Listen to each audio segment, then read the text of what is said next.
What's up? Welcome to episode 2 of our poetry unit. Today we're going to be covering the poem Dulce et Decorum Est, and this is just in case you maybe missed class, maybe were virtual during the days that we're talking about poems, but I really wanted to make sure that you guys have the best chances to be able to look into these poems properly and understand them and really have that background and analysis and know how you're supposed to be looking at poems when you're alone. Because eventually, at the end of this unit, you will be looking at a poem by yourself. But until then, I really want to make sure that you are getting the most help you possibly can. That is why I have been making these videos. You can take a look at the last one that I made that was covering Walt Whitman and Emily Dickinson. Today we're looking at a poem that I first read when I was a senior in high school, so not much older than you guys. And it is a poem from World War I. It was part of a war poetry unit that my teacher was doing that covered the Civil War, World War I, Vietnam. But this one really stuck out with me because it was incredibly vivid. It had incredibly vivid imagery in it that really demonstrated how incredibly horrific war is. I wrote a little background on this poem on the Word doc, not the Word doc, the Google Doc. We don't use Microsoft here. The Google Doc that I supplied for you guys. And it says, many of the great poets of the early 20th century were soldiers in the trenches during World War I. Their poems depict the horrors of war and likewise reflect the poet's dismal experiences. Wilfred Owen, author of Dulce et Decorum Est, the poem we're reading today, wrote poems that stood in stark contrast to more patriotic verses. So the British government was churning out propaganda that really made war sound fantastic, fun, like you're going to go in and become super honorable and serve your country and you're going to come back a hero. Well, Wilfred Owen wrote poems and said, this is the way war actually is. It's not fun. You're not heroes. This is what's happening. And we'll take a look at that soon. You'll get a really good idea of the way he depicted the war. Owen died in combat just 1 week before the armistice of 11 November 1918 was signed, officially ending the war. Okay, so the directions say, read the poem below and take note of the poetic devices used. And we're going to do that, you and me, together, right now. And then we're going to brainstorm how these devices convey the central theme. Okay, so let's take a look at this poem now. If you've got it pulled up, you can read along with me. It's called Dulce et Decorum Est. That is a Latin phrase, and he will reference it later, and we'll break down what exactly it means. But let's jump into the actual text. Bent double like old beggars under sacks, knock-kneed, coughing like hags, we cursed through sludge, till on the haunting flares we turned our backs, and towards our distant rest began to trudge. Men marched asleep, many had lost their boots, but limped on, bloodshot. All went lame, all blind, drunk with fatigue, deaf even to the hoots of gas shells dropping softly behind. Gas! Gas! Quick, boys! An ecstasy of fumbling, fitting the clumsy helmets just in time, but someone still was yelling out and stumbling and floundering like a man in fire or lime. Dim through the misty panes and thick green light, as under a green sea I saw him drowning, and all my dreams before my helpless sight. He plunges at me, guttering, choking, drowning. If in some smothering dreams you too could pace behind the wagon that we flung him in, and watch the white eyes writhing in his hanging face, like a devil sick of sin, if you could hear at every jolt the blood come gargling from the froth-corrupted lungs, obscene as cancer, bitter as the cud of vile, incurable sores on innocent tongues, my friend, you would not tell me with such high zest to children ardent for some desperate glory the old lie, Dulce decorum est, pro patria mori.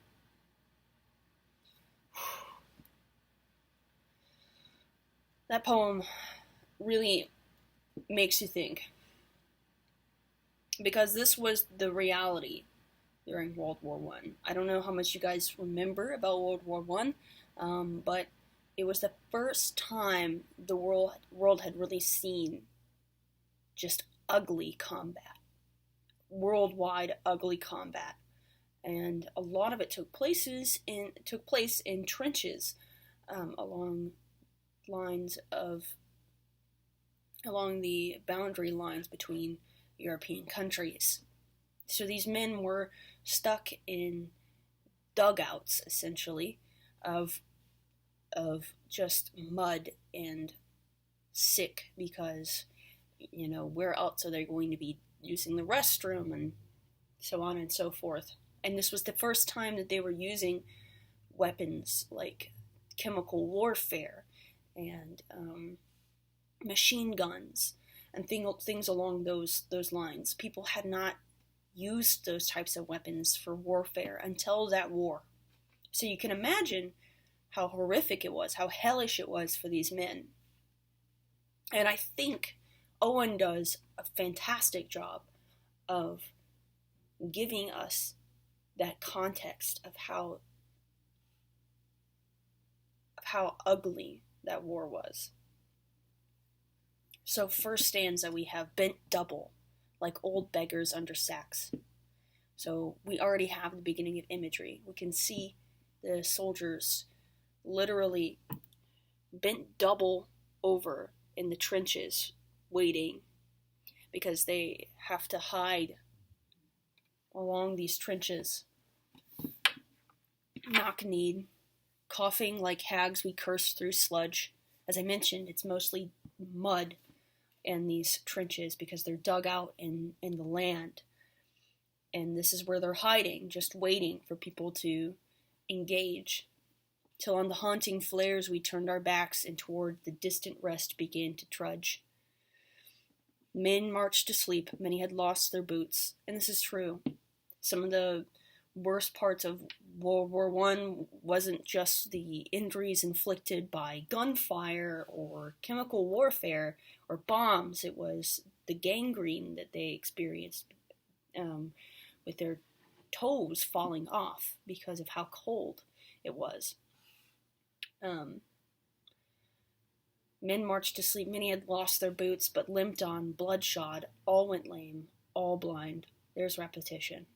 All went lame, all blind. Drunk with fatigue, deaf even to the hoots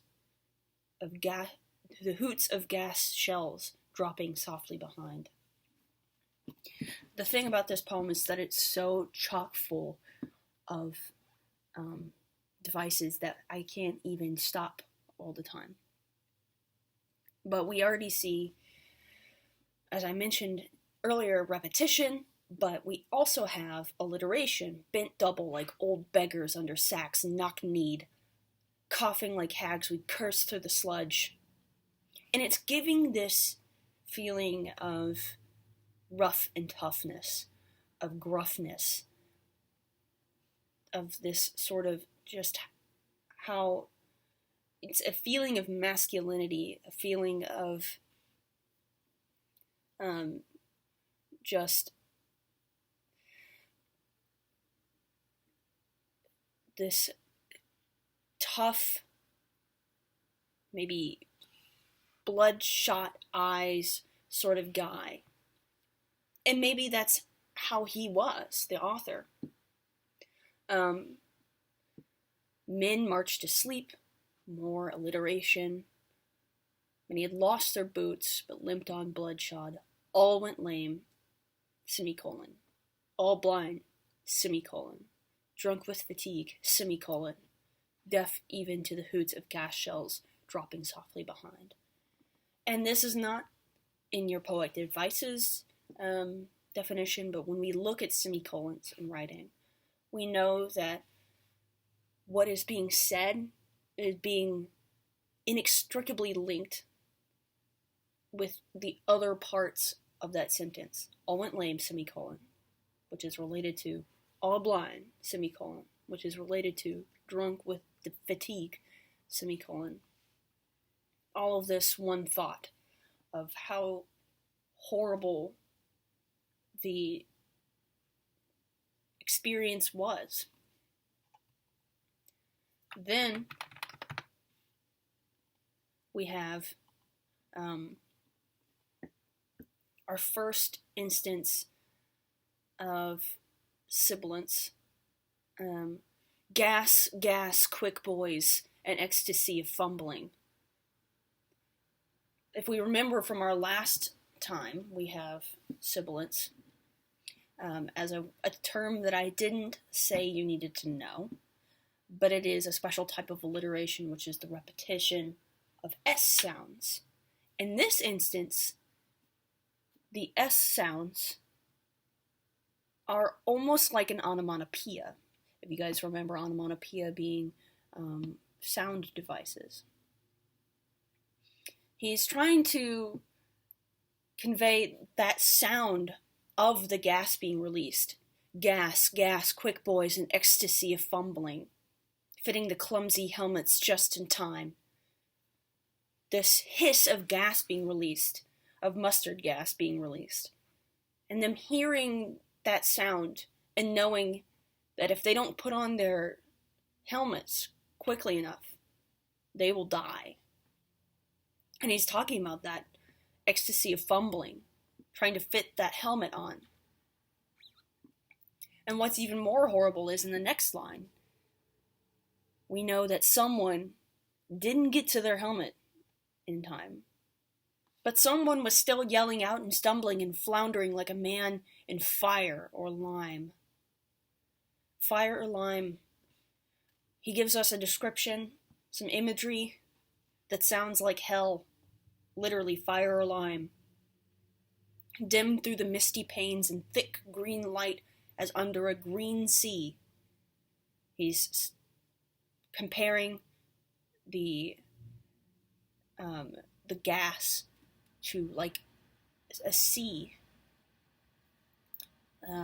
It's a simile. So he's comparing, the density of this gas to the density of how much water there is in the sea. I saw him drowning. And he literally is drowning. This man has inhaled the mustard gas, which is now destroying his lungs, and he can't breathe.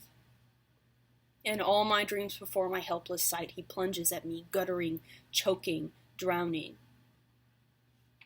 Guttering, choking, drowning. We have that repetition of the ing sound. The repetition of verbs. Guttering, choking, drowning. He's literally coughing out his own lung tissue in this moment. And the narrator, the poet, is saying, I watched that happen. If in some smothering dreams you, too, could pace behind the wagon that we flung him in and watch the white eyes writhing in his face. Personification. Eyes can't writhe, but we can see them darting back and forth in this moment of absolute horror and pain. This dying man, lying, still alive in this instance, but lying in a wagon where they've thrown him in because they know he's going to die. And watch the white eyes writhing in his face, his hanging face. Like a devil's sick of sin. Another simile. His face is literally drooping in this instance where the mustard gas has gotten to him. Like a devil's sick of sin. If you could hear at every jolt the blood come gargling from the froth-corrupted lungs. Here we have onomatopoeia, gargling, sounds like gargling, Froth sounds like the way froth sounds like when it comes out of your mouth. Come gargling from the froth-corrupted lungs, obscene as cancer, bitter as the cud of vile. If you know vile, that's the stuff that comes up right before you throw up, and it tastes awful. So we get that awful taste. We know just what that stuff coming from his lungs tastes like. Bitter as the cud of vile. Or excuse me, that's bile, but you get the idea. Incurable sores on innocent tongues. Pain. Sores cropping up on his tongue as he breathes in this gas. And he finishes the poem with perhaps one of the most famous lines in poetry, and one of the things that has stuck with me through my years of college. My friend, you would not tell with such high zest to children, ardent for some desperate glory. So he's talking about the propaganda that the British government was putting out for World War I, trying to get soldiers. The old lie, Dulce et decorum est, pro patria mori. And I said we would get to this.